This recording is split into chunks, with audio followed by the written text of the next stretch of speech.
un PWM y su PWM inverso, utilizando o incluyendo también tiempos muertos entre cada una de las transiciones en FPGA.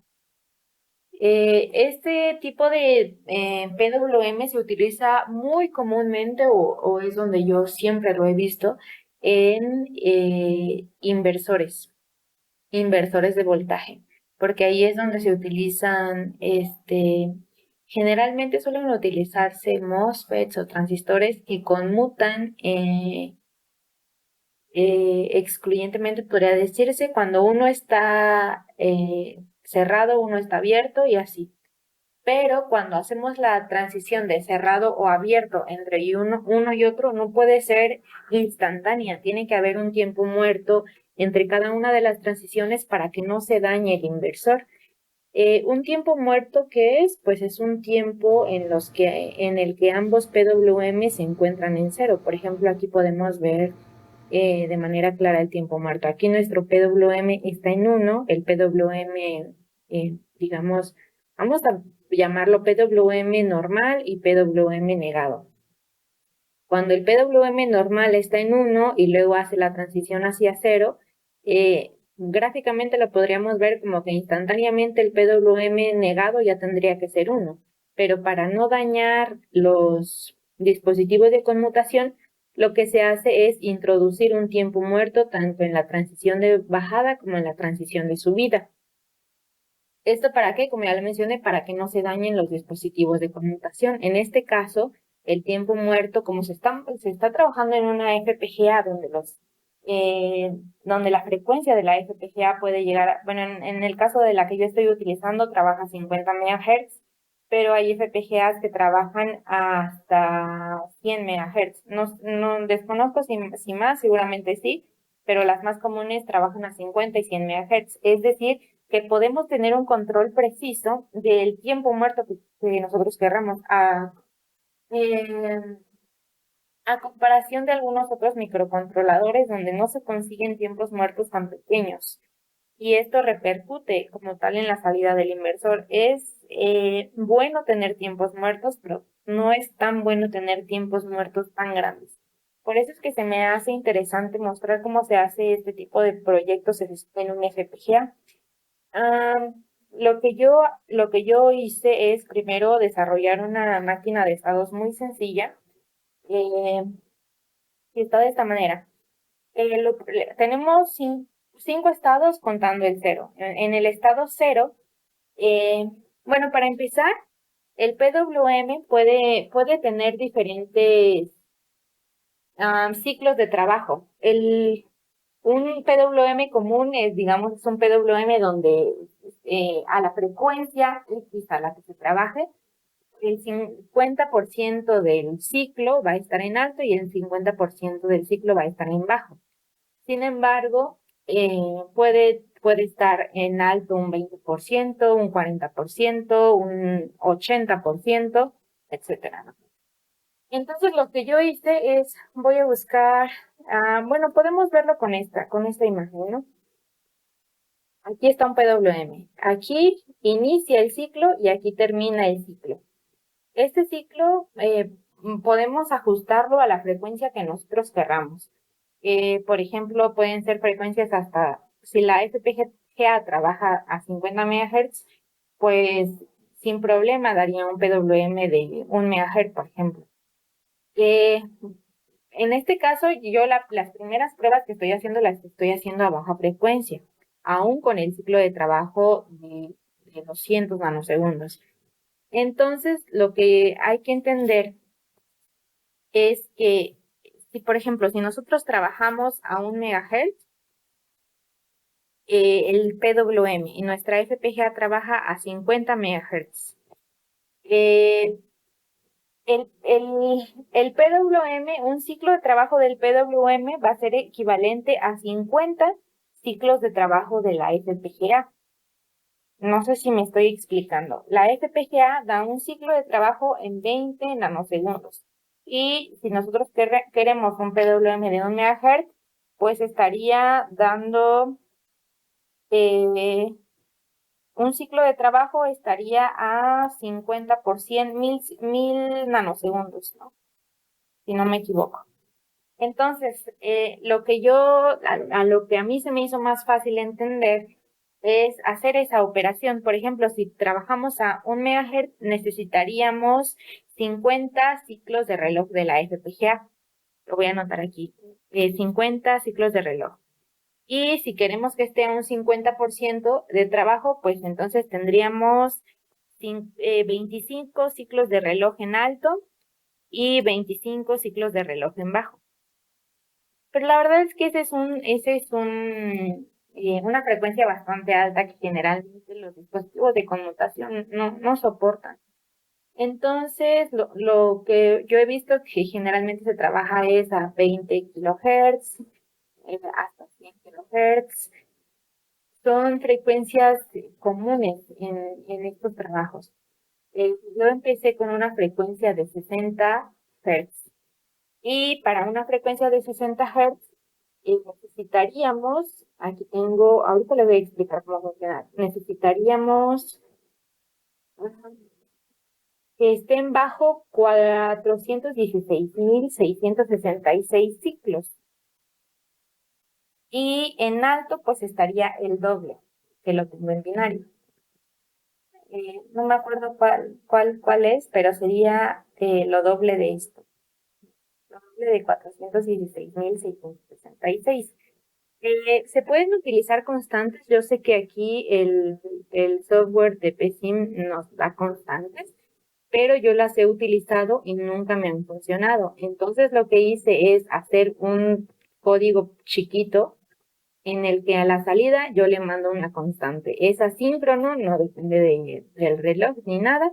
Y yo con esto me aseguro de que el PWM o que mi diagrama tenga como entrada una variable m y una variable n.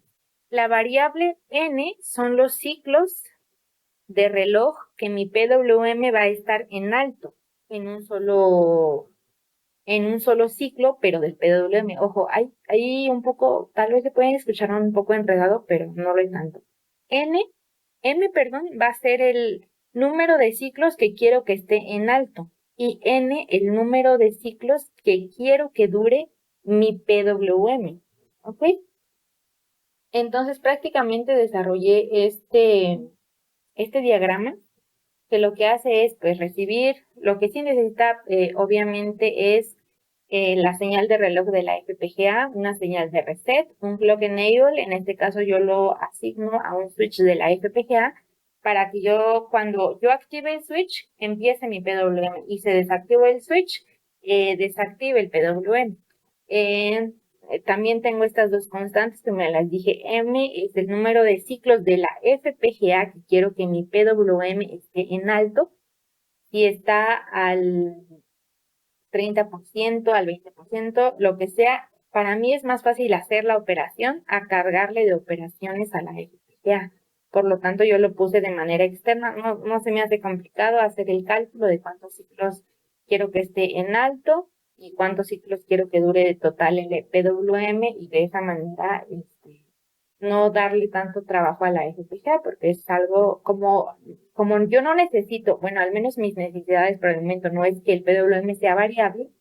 Para mí esto es lo más sencillo, pero no, en casos en los que necesitamos variar rápidamente el PWM, pues se podría hacer otra configuración. Sin embargo, esta es una configuración sencilla. También tengo estas señales F1 y F2, que son entradas y salidas, que se asignan directamente de la entrada hacia la salida. Y yo las puse porque las necesito para hacer pruebas de mi inversor. Miren, aquí está mi inversor. Yo estoy utilizando GaNFETs. Aquí están. Estos GaNFETs por sí solos, cuando están en fallo, arrojan una señal de fallo que yo mando a la FPGA a través del remoto.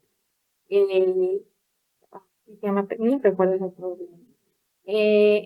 Manda una señal de fallo y le está indicando que, no sé, que hubo una sobrecorriente, etcétera, ¿no?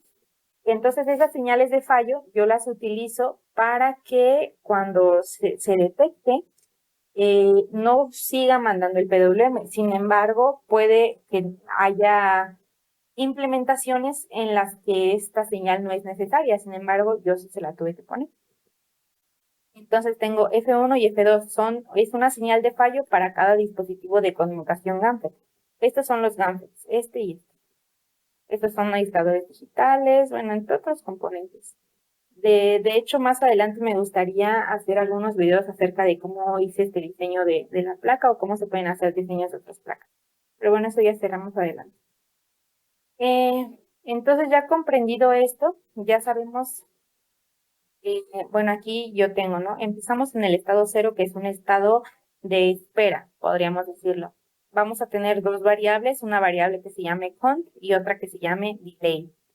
Y dice nuestra máquina de estados que en cualquier momento, si el reset se detecta como 1, nos va a llevar al estado 0, que es el estado de espera, esperando la habilitación o el enable.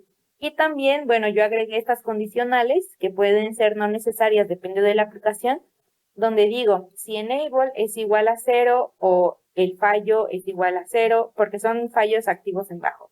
Entonces, si el enable está en 0 o hay alguna señal de fallo, si hay fallo, F va a estar en 0, cualquiera.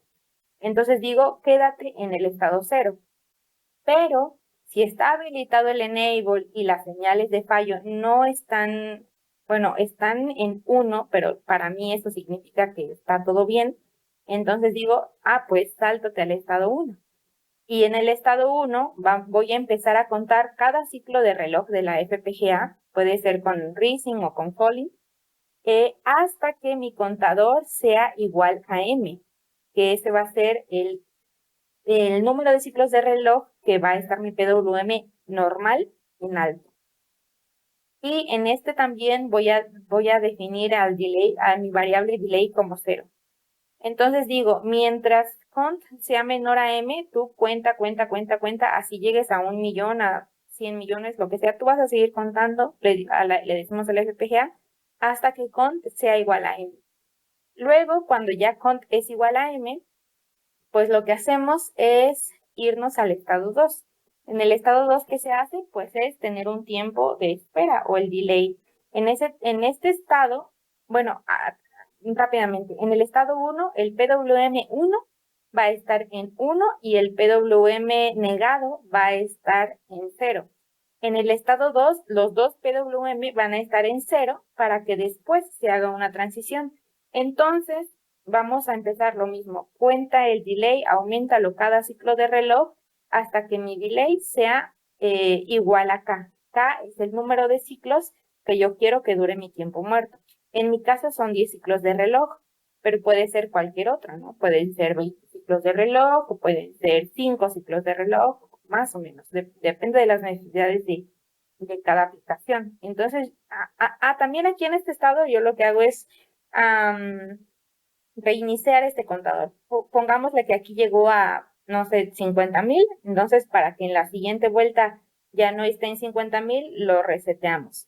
Entonces digo, en el estado 2, quédate en el estado 2 hasta que delay sea igual a acá, y si todavía no es igual a acá, quédate en el estado 2. Saltamos al estado 3 y en el estado 3 tendría mi PWM negado que estar en 1, porque es el negado del PWM normal.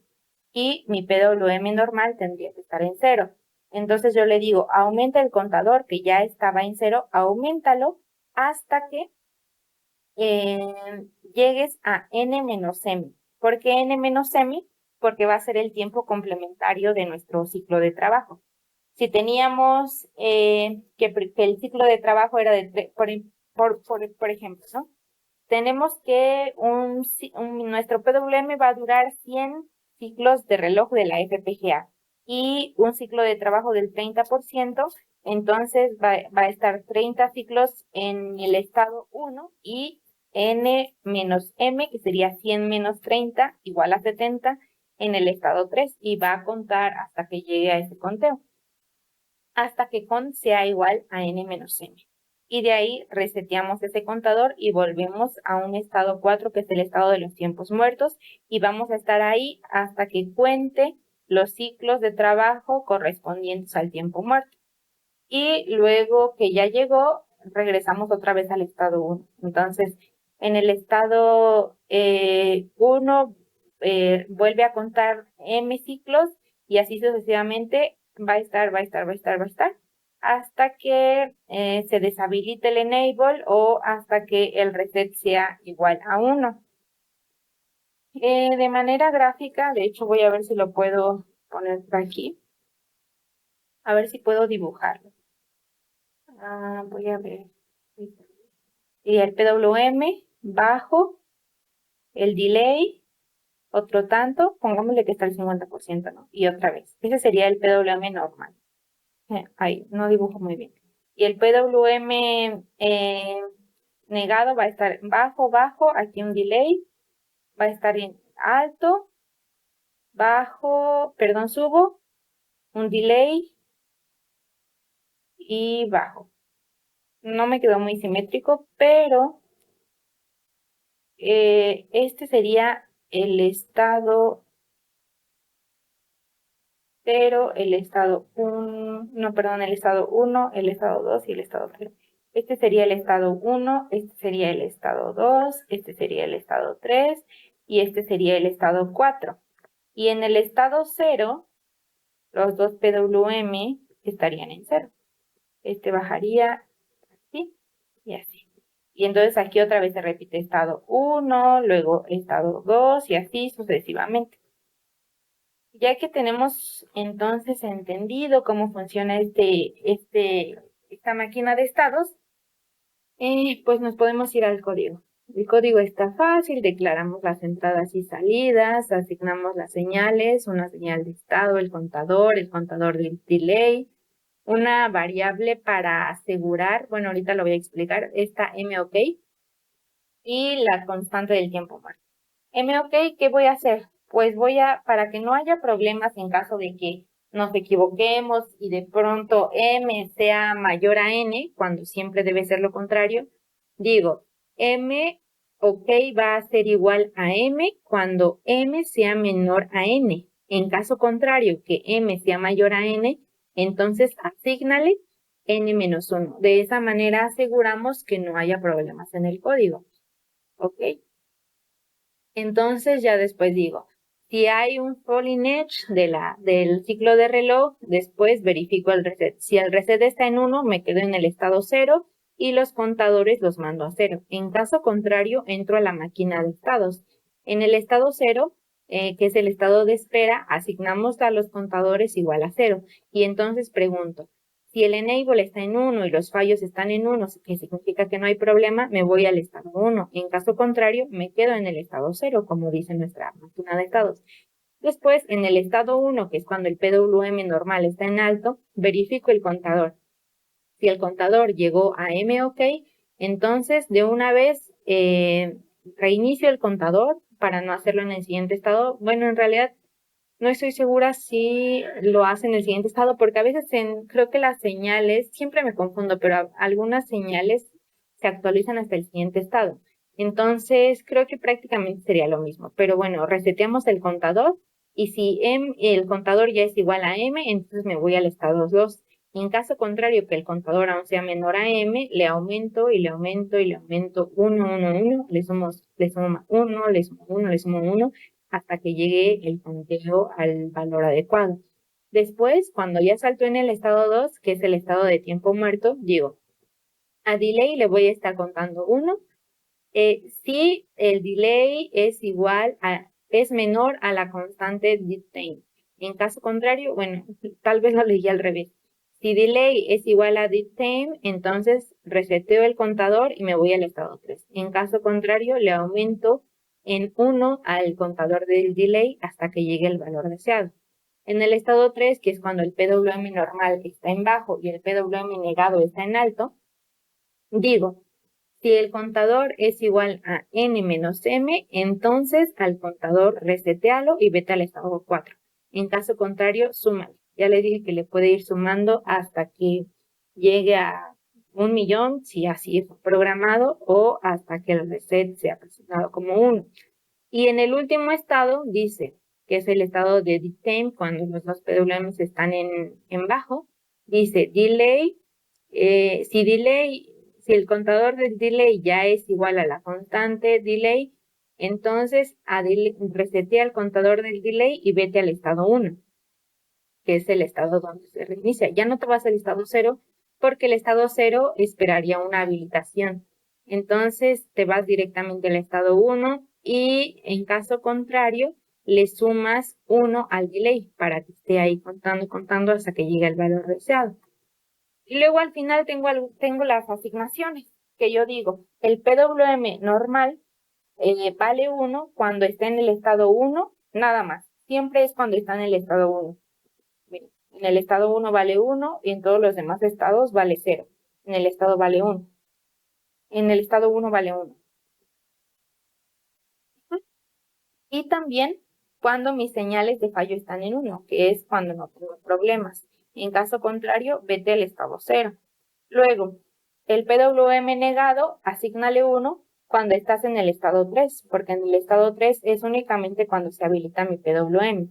Entonces digo, en el estado 3, asígnale 1 y también cuando las señales de fallo estén en 1, que significa que no hay problema. En caso contrario, asignale 0. Y tengo estas asignaciones directas nada más para verlas en los LEDs de la FPGA, que es F1R, asignale F1. Es decir, que a esta variable, pues una variable, en mi caso son LEDs, pero a esta dirección o lo que fuera, asignale este valor. Y pues les muestro rápidamente el UCF. En el UCF defino CLK, defino reset, defino mi switch. Todos esos están comentados aquí. Son los LEDs que están definidos F1R, F2R. Luego también tengo mi switch, que es el clock enable, que es el G8. El B8, que es mi botón de reset. Depende de la FPGA, yo estoy utilizando una Nexus 2. Y aquí son los pines del banco ¿qué se llaman PMOS, ¿no? Yo estoy utilizando el banco JA y estoy utilizando los dos primeros como salidas y los dos segundos como entradas.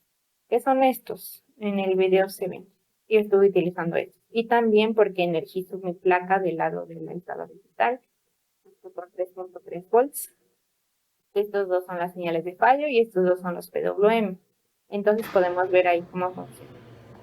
Por ejemplo, ahí, de hecho, ya que lo habiliten, le pueden dar el autoset y les va a aparecer este menú. En este menú puedes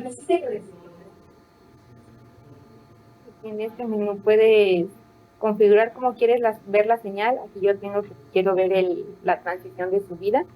Y aquí podemos observar que está subiendo, que está en bajo, perdón, aproximadamente 220 nanosegundos. Si cada cuadrito vale 100 nanosegundos, aproximadamente 220 en bajo. Y ahora mi transición de bajada, igual tendría que durar 220 ciclos de reloj. Cada cuadrito vale 50. Entonces tengo 100, 200, 220 aproximadamente.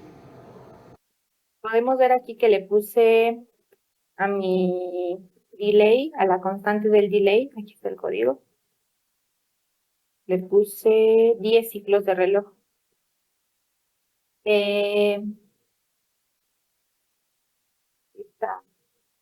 Dice, cuando delay es igual a detain, como cuenta a partir del 0, prácticamente son 11 ciclos de reloj. Entonces, 11 por 20 nanosegundos, porque mi tarjeta trabaja 50 MHz, son los 220. De hecho, lo puedo simular en este momento. Le das clic acá, te vas a simulación, simulate. Ahorita, como yo les dije, lo tengo a 60 Hz, pero depende de las constantes que le pongas, pues lo puedes trabajar a frecuencias más altas. Yo creo que es en el orden de los megahertz sin problema.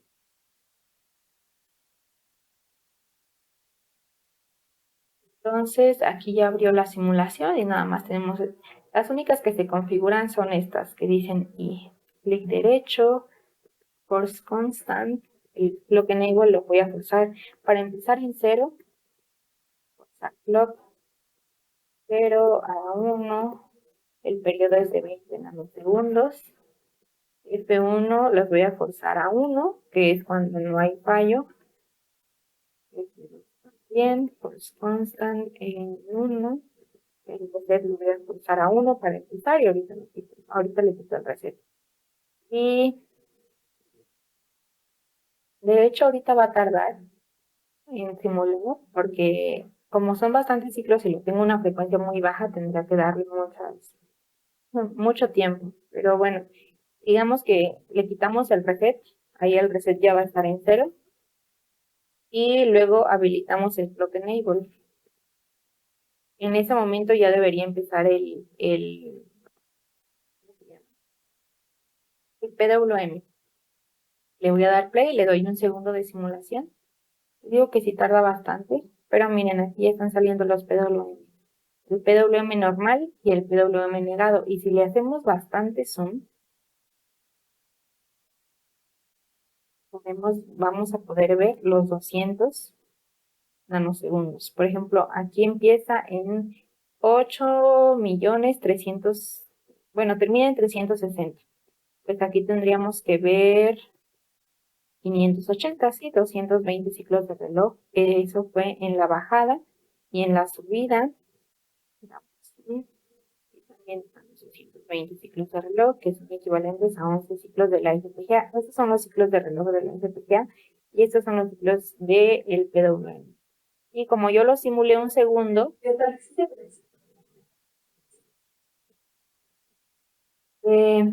aquí está simulándose.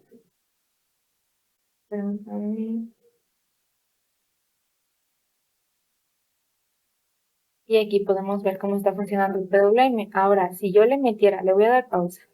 Si yo le metiera una señal de fallo, que hay un fallo por constante, ahí en 0, inmediatamente debería deshabilitar, le voy a dar menos tiempo, un milisegundo, inmediatamente debería deshabilitar mis PWM. Y miren, sí, podemos ver que aquí ya no están, desactivo los PWM a pesar de que mi clock enable está en 9. ¿Por qué? Porque hay una señal de fallo.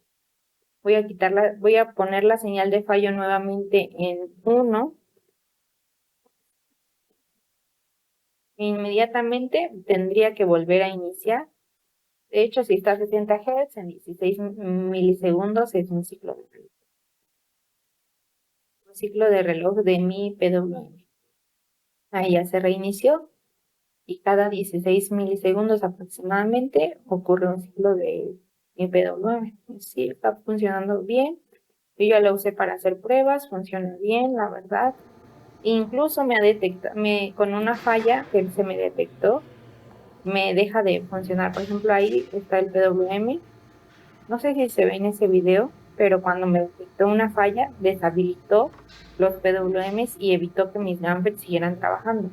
Y es en lo que ando haciendo pruebas ahorita, pero bueno, quería documentar este programa que genera dos PWM, uno normal y uno ligado, con sus respectivos tiempos muertos.